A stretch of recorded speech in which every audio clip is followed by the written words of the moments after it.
Camp David దగ్గర president Benjamin తన security agent మైక్తో కలిసి ప్రాక్టీస్ చేస్తున్నారు. మైక్ కేవలం ఏజెంట్ మాత్రమే కాదు, ఒక మాజీ ఆర్మీ రేంజర్ కూడా. అధ్యక్షుడి భార్య మార్గరెట్, కొడుకు కానర్ కూడా అక్కడే ఉన్నారు. ఒక చారిటీ ప్రోగ్రాం కోసం వాళ్లు రెడీ అవుతున్నారు. మైక్ వాళ్లకి అన్నింట్లో సాయం చేస్తూ, కేవలం ఉద్యోగిలా కాకుండా ఆ కుటుంబంలో ఒకడిలా కలిసిపోయాడు. ఫంక్షన్కి వెళ్లే టైంలో అక్కడ భారీగా మంచు కురవడం మొదలైంది. ప్రెసిడెంట్ని జాగ్రత్తగా తీసుకెళ్లడానికి మైక్ ప్లాన్ చేశాడు. బెంజమిన్, మార్గరెట్ ఒక కారులో ఉంటే, కానర్ మరియు మైక్ మరో కారులో బయలుదేరారు. అకస్మాత్తుగా ఒక చెట్టు కొమ్మ పడటంతో మొదటి కారు అదుపు తప్పి రోడ్డుకి అడ్డంగా ఆగింది. దీనివల్ల వెనుక వస్తున్న కార్లన్నీ ఒకదానికొకటి గుద్దుకున్నాయి. ఒక కారు బ్రిడ్జి పైనుంచి కింద పడిపోగా, ప్రెసిడెంట్ ఉన్న కారు బ్రిడ్జి అంచున వేలాడుతూ చిక్కుకుపోయింది. ఆ ప్రమాదంలో మార్గరెట్ తలకి దెబ్బ తగిలి స్పృహ కోల్పోయింది. అదృష్టవశాత్తు మిగతా కార్లు ఆగిపోయాయి. మైక్ మరియు ఇతర బాడీగార్డ్స్ కారు వెనుక భాగాన్ని అదిమి పట్టి ఉంచగా, మైక్ కారు డోర్ తీయడానికి ప్రయత్నించాడు. మార్గరెట్ సీట్బెల్ట్ రావడం లేదని బెంజమిన్ అరిచాడు. కారు ఏ క్షణమైనా పడిపోయేలా ఉండటంతో మైక్ వేరే దారిలేక బెంజమిన్ సీట్బెల్ట్ కోసేసి ఆయన్ని బయటకి లాగేశాడు. ఆ వెంటనే ఆ కారు బ్రిడ్జి పైనుంచి కింద పడిపోయింది. ఆ ప్రమాదంలో మార్గరెట్ చనిపోయింది. ఏడాదిన్నర గడిచినా మైక్ ఆ బాధ నుండి బయటపడలేకపోయాడు. ఎవరితోనూ కలవకుండా ఒంటరిగా ఉంటున్నాడు. మైక్ ఇప్పుడు ప్రెసిడెంట్ టీంలో లేడు, ట్రెజరీ డిపార్ట్మెంట్లో పనిచేస్తున్నాడు. అయితే ప్రెసిడెంట్ నీమీద కోపంతో నిన్ను తీసేయలేదని, నిన్ను చూస్తే ఆయనకి తన భార్య గుర్తొస్తుందని అందుకే పక్కన పెట్టారని ఆఫీసర్ లిన్ చెబుతుంది. ఈలోపు బెంజమిన్ ఒక ముఖ్యమైన మీటింగ్కి వెళ్లాల్సి వస్తుంది. కొరియా దేశాల మధ్య యుద్ధం రాకుండా ఉండాలని సౌత్ కొరియా ప్రధాని లీని కలవడానికి సిద్ధమవుతాడు. ప్రధాని వస్తున్నారని వైట్ హౌస్ దగ్గర సెక్యూరిటీ పెంచారు. లీ తనతో పాటు సొంత సెక్యూరిటీని, మాజీ ఏజెంట్ డేవిడ్ని కూడా తీసుకొచ్చాడు. అదే సమయంలో వర్జీనియా దగ్గర ఒక అనుమానాస్పద యుద్ధ విమానం కనిపిస్తుంది.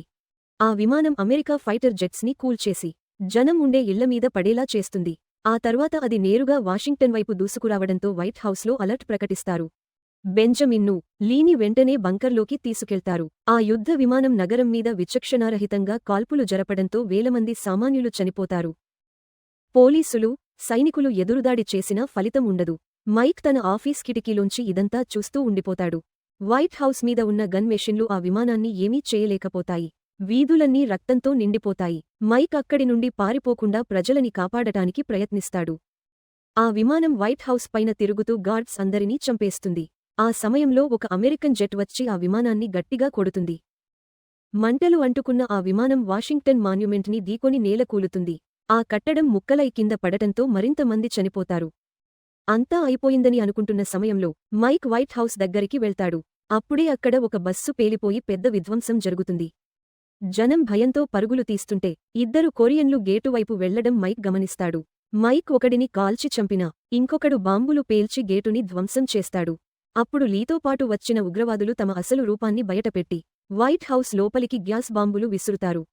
రాకెట్ లాంచర్లతో వాళ్లు వైట్ హౌస్ లోపలికి చొరబడతారు. సెక్యూరిటీ గార్డ్స్కి, ఉగ్రవాదులకి మధ్య భయంకరమైన పోరాటం జరుగుతుంది. చివరికి అక్కడి కుక్కలని కూడా వదలకుండా కాల్చేస్తారు. మైక్ కూడా ఆ యుద్ధంలోకి దిగి ఉగ్రవాదులని చంపుకుంటూ ముందుకు వెళ్తాడు. ఒక స్నిపర్ అందరినీ దూరం నుండి కాల్చి చంపుతుంటే మైక్ ఆమెను కనిపెట్టి మరీ కాల్చేస్తాడు. పెంటగాన్ నుండి సైన్యం వస్తుందని తెలియగానే బంకర్లో ఉన్న డేవిడ్ తాను ద్రోహినని బయటపెడతాడు. అతను తన తోటి ఆఫీసర్లని చంపేసి ఉగ్రవాదులతో చేతులు కలుపుతాడు. ఆ గొడవలో ఉగ్రవాదులదే పైచేయి అవుతుంది మరియు వాళ్లు ప్రెసిడెంట్ బెంజమిన్ మీద దాడి చేసి ఆయన్ని బందీగా పట్టుకుంటారు. బయట మరికొంతమంది ఉగ్రవాదులతో ఉన్న 2 ట్రక్కులు వస్తాయి. వాటిని పోలీసులు వెంబడిస్తారు. ఆ గందరగోళం మధ్య మైక్ చాకచక్యంగా లోపలికి వెళ్తాడు. కాని అక్కడ తన పాత స్నేహితుడు చనిపోవడం చూస్తాడు. అకస్మాత్తుగా కొరియన్లందరూ కింద పడుకుంటారు. అది దాక్కోవడానికి సంకేతమని మైక్ గ్రహిస్తాడు. దురదృష్టవశాత్తు మిగిలిన ఏజెంట్లు అంత వేగంగా స్పందించరు. దాంతో ట్రక్కు తలుపులు తెరుచుకుని గన్నర్లు కాల్పులు జరపగానే చాలామంది ఏజెంట్లు మరియు పోలీసులు అక్కడికక్కడే ప్రాణాలు కోల్పోతారు. బతికి ఉన్న కొద్దిమంది లోపలికి వెళ్లి తలుపులు వేసుకుంటారు. కానీ కొరియన్లు మరో క్షిపణిని ఉపయోగించి వాటిని పేల్చేస్తారు. మైక్ కూడా లోపలికి పరిగెడతాడు. అక్కడ తన కళ్ల ముందే ఇద్దరు తోటి ఏజెంట్లు చంపబడటం చూసి తట్టుకోలేకపోతాడు. బాధపడే సమయం లేకపోవడంతో కొరియన్లు భవనాన్ని స్వాధీనం చేసుకోకముందే మైక్ దాక్కోవడానికి ప్రయత్నిస్తాడు. వారు ఈ పని కోసం మరిన్ని ఆయుధాలతో ఉన్న ఇంకో ట్రక్కును కూడా తీసుకువస్తారు. బంకర్లో ఉన్న ఒక కొరియన్ హ్యాకర్ కంప్యూటర్లను తన ఆధీనంలోకి తీసుకుని బయటి నుంచి ఎవరూ రాకుండా లాక్ చేస్తాడు. ఉగ్రవాదులు ప్రతి గదిని, ప్రతి మూలను వెతుకుతూ రక్షక భటులందరినీ చంపేయడంతో అక్కడ భీకరమైన కాల్పులు జరుగుతాయి. పెంటగాన్లో ఉన్న అధికారులు సీక్రెట్ సర్వీస్తో సంబంధాలు కోల్పోతారు మరియు వైట్ హౌస్ ఉగ్రవాదుల వశమైందని గ్రహిస్తారు. కొద్దిసేపటికే సైన్యం భవనాన్ని చుట్టుముడుతుంది కానీ లాక్డౌన్ వల్ల లోపలికి వెళ్లే మార్గం దొరకదు. రిపోర్టర్లు కూడా అక్కడికి చేరుకుని ఈ వార్తను దేశమంతటా వ్యాపింపజేస్తారు. దాంతో దేశం మొత్తం ఆందోళన చెందుతుంది. అకస్మాత్తుగా పెంటగాన్కు వైట్ హౌస్ బంకర్ నుండి ఒక వీడియో కాల్ వస్తుంది. అందులో లీ చంపబడటం చూసి అందరూ షాక్ అవుతారు. ఆ తర్వాత కాంగ్ సైనికులను వెనక్కి తగ్గమని డిమాండ్ చేస్తూ బెంజమిన్ రెండుని చంపేస్తానని బెదిరిస్తాడు. దాంతో పెంటగాన్కు లొంగిపోవడం తప్ప వేరే దారి ఉండదు. కాల్ ముగిసిన తర్వాత డేవ్ బెంజమిన్ను చేతులు పైకెత్తమని చెబుతాడు. బెంజమిన్ నిరాకరించినప్పుడు ఒక సిబ్బందిని అక్కడికక్కడే చంపేస్తారు. దాంతో మరిన్ని ప్రాణాలు పోకుండా బెంజమిన్ సహకరిస్తాడు. అప్పుడు అతని చేతులను రైలింగ్కు కట్టేస్తారు. భవనం పైన ఉగ్రవాదులు అమెరికా జెండాను దించేసి ఒక డ్రోన్ను పంపిస్తారు.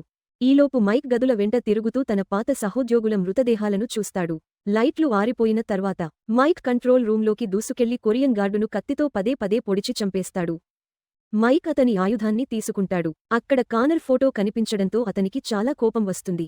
తర్వాత అతను రహస్య పాస్వర్డ్ను ఉపయోగించి సేఫ్ని తెరిచి ఒక పరికరాన్ని కంప్యూటర్కు కలుపుతాడు. మైక్ తన వేలిముద్రతో ప్రత్యేక ప్రోటోకాల్ను యాక్టివేట్ చేసి సిస్టమ్ను నిలిపివేస్తాడు.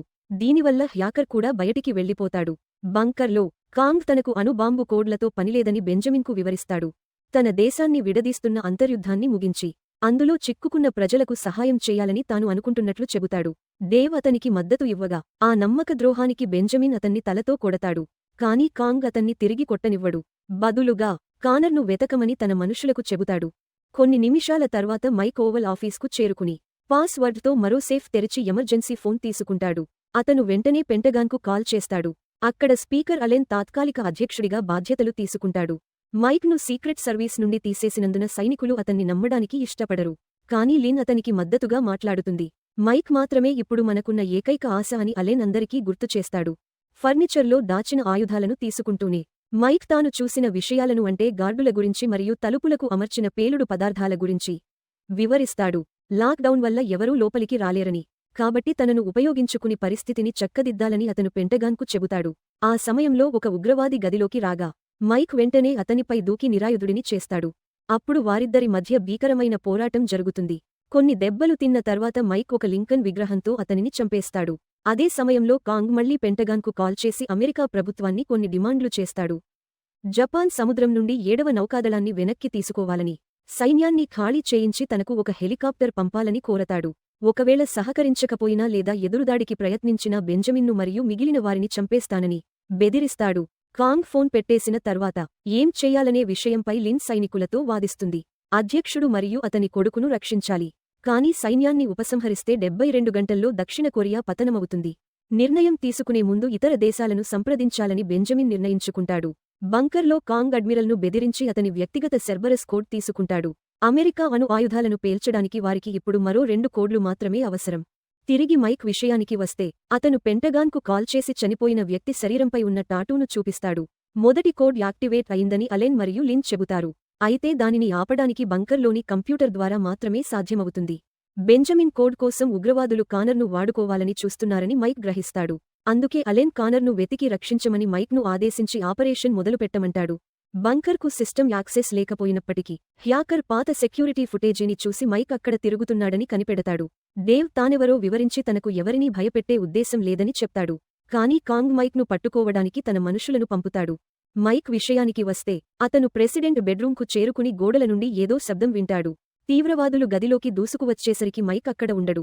అతను గోడలోని ఒక రహస్య మార్గంలోకి వెళ్లాడని, అక్కడ చివరకు కానర్ను కనుగొంటాడని తెలుస్తుంది. అతను పెంటగాన్కు సందేశం పంపుతుండగా వైట్ హౌస్ నిండా రహస్య మార్గాలు ఉన్నాయని కాంగ్ తన మనుషులకు చెప్పి కాల్పులు జరిపిస్తాడు. మైక్ కానర్ను పరిగెత్తమని చెప్పి తాను కూడా గోడగుండా కాల్పులు జరిపి ఒక తీవ్రవాదిని చంపేస్తాడు. ఆ రహస్య మార్గం మైక్ మరియు కానర్ను మరో గదిలోకి చేరుస్తుంది. మైక్ బయట ఎవరూ లేరని నిర్ధారించుకుని కానర్ను బేస్మెంట్ వైపు తీసుకెళ్తాడు. అతను ఒక మూత తీసి కానర్ను కిందకు పంపి పెంటగాన్కు ఏ ద్వారం వద్ద నిఘా ఉంచాలో సమాచారం ఇస్తాడు.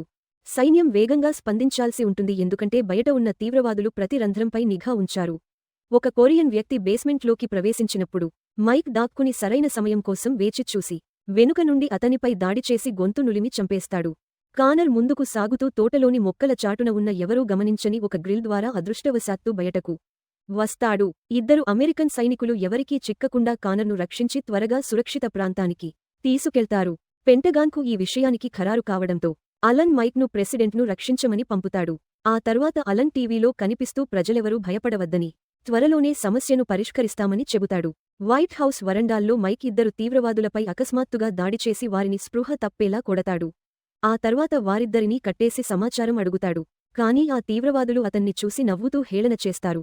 మైక్ వెంటనే వారిలో ఒకరిని చంపేసి, నిజం చెప్పించడానికి మరొకరి కాలిపై పొడుస్తాడు. ఆ వ్యక్తి కాంగ్ పేరును అతను కొరియన్స్ ఫర్ యునైటెడ్ ఫ్రీడమ్ అనే సంస్థకు చెందినవాడని చెబుతాడు. 40 మంది కమెండోలు గేటును దాటగా కేవలం 28 మంది మిగిలారు. మైక్ ఈ సమాచారాన్ని పెంటగాన్కు చేరవేస్తాడు. కాంగ్ ప్రపంచంలోనే అత్యంత ప్రమాదకరమైన తీవ్రవాది అని వారికి తెలుసు. అతని ముఖం ఎవరికీ తెలియకపోవడం వల్ల వారు అతన్ని గుర్తుపట్టలేకపోయారు. ఉత్తర కొరియాపై నేరాలు చేసినందుకు అతని తండ్రిని ఉరితీశారు. అతని తల్లి అమెరికన్ ల్యాండ్ మైన్ వల్ల చనిపోయింది. అందుకే అతనికి 2 దేశాలపై పగ ఉంది. సియోల్లోని బ్రిటిష్ ఎంబసీపై బాంబు దాడికి ప్లాన్ చేసింది కూడా కాంగే. అమెరికన్ సైన్యం దాడి చేయాలనుకుంటుంది. కానీ వైట్ హౌస్ కట్టుదిట్టమైన లాక్డౌన్లో ఉన్నప్పుడు ఏమీ చేయలేమని లిన్ చెబుతాడు. మైక్ కూడా దీనిని అంగీకరిస్తూ, అక్కడ ఏం జరుగుతుందో తెలుసుకోవడానికి తనను వెళ్లనివ్వమని వారిని ఒప్పిస్తాడు. తీవ్రవాదులు గోడల్లో పేలుడు పదార్థాలను అమర్చుతుండగా మైక్ గదులను వెతుకుతుంటాడు. అకస్మాత్తుగా కాంగ్ వాయిస్ ఫోన్లో వినిపిస్తూ, మార్గరెట్ను చనిపోనిచ్చినందుకు మరియు ఇప్పుడు బెంజమిన్ విషయంలోనూ అదే చేస్తున్నందుకు మైక్ను ఎగతాళి చేస్తాడు. తాను కానర్ను రక్షించానని మైక్ చెప్పగానే కాంగ్ అతని భార్యను చంపేస్తానని బెదిరిస్తాడు. మైక్ ఫోన్ పెట్టేయగా కాంగ్ అతనిపైకి డేవ్ను పంపుతాడు. ఆ తర్వాత కాంగ్ రక్షణ శాఖ సెక్రటరీని కొట్టడం మొదలుపెడతాడు. కానీ ఆమె తన కోడ్ చెప్పడానికి నిరాకరిస్తుంది. ఆమె పడుతున్న హింసను బెంజమిన్ భరించలేక తన కోడ్ చెప్తాడు. కానీ తన దగ్గర ఉన్న చివరి కోడ్ మాత్రం ఎప్పటికీ దొరకదని సవాలు చేస్తాడు. సెక్రటరీ నంబర్ చెప్పగానే తీవ్రవాదులు కంప్యూటర్లో ఎంటర్ చేస్తారు. దీనిని పెంటగాన్ గుర్తిస్తుంది. కింద మైక్ ఒక నీడను చూసి ఉలిక్కిపడి గోడకు అదిమి పట్టుకుంటాడు. కానీ అది డేవ్ అని తెలిసి ఆగిపోతాడు. డేవ్ తాను ఇంకా అమెరికా వైపు ఉన్నట్లు నటిస్తాడు. కానీ వారు మాట్లాడుకుంటున్నప్పుడు డేవ్ నోటి నుండి కాంగ్ పేరు వస్తుంది. అది అతనికి తెలియకూడదు. మైక్కు వెంటనే అనుమానం రావడంతో డేవ్ అతన్ని గుద్దుతాడు. వారిద్దరి మధ్య మళ్లీ పోరాటం మొదలవుతుంది. వారు నేలపై దొర్లుతూ గొడవ పడుతుండగా చివరకు డేవ్ మైక్ దగ్గర ఉన్న ఆయుధాన్ని లాక్కుంటాడు. అప్పుడు డేవ్ కత్తితో దాడి చేయడానికి ప్రయత్నిస్తాడు. కానీ మైక్ వేగంగా స్పందించి ఆ దాడిని అడ్డుకుని డేవ్ కత్తితోనే అతన్ని పొడుస్తాడు. అతని ముఖంపై తన్ని వివరణ అడగగా తాను దారి తప్పానని డేవ్ చెబుతాడు. మైక్ అతనికి ఒక అవకాశం ఇస్తూ ఫోన్ తీస్తాడు. దానితో డేవ్ కాంగ్కు ఫోన్ చేసి మైక్ను చంపేసినట్లు అబద్ధం చెబుతాడు. ఇప్పుడు డేవ్ ప్రశాంతంగా చనిపోవచ్చు కాబట్టి మైక్ అతని బాధను ముగిస్తాడు. అణ్వాయుధాన్ని ఆపడానికి సమయం లేదని అలన్ చెప్పి విమాన దాడికి ఆదేశిస్తాడు. హ్యాకర్ తన రాడార్లో వారిని గుర్తిస్తుంది. మరియు కింద అంతస్తులో ఉన్న గార్డులకు పెద్ద ఆయుధాలను బయటకు తీయమని ఆదేశాలు అందుతాయి. మైక్ కార్గో గదిలోకి వెళ్లగా అమెరికాకు చెందాల్సిన శక్తివంతమైన హైడ్రా 6 ఆయుధం కొరియన్ల దగ్గర ఉందని తెలుసుకుంటాడు.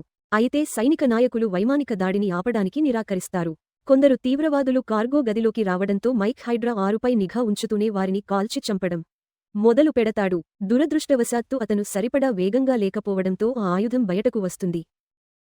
హైడ్రా 6 ఒక హెలికాప్టర్ను కూల్చివేస్తుంది. ఇతర విమానాలు తప్పించుకుంటూ వైట్ హౌస్ పైకప్పు మీద ఉన్న గార్డులను చంపడానికి కాల్పులు జరుపుతాయి.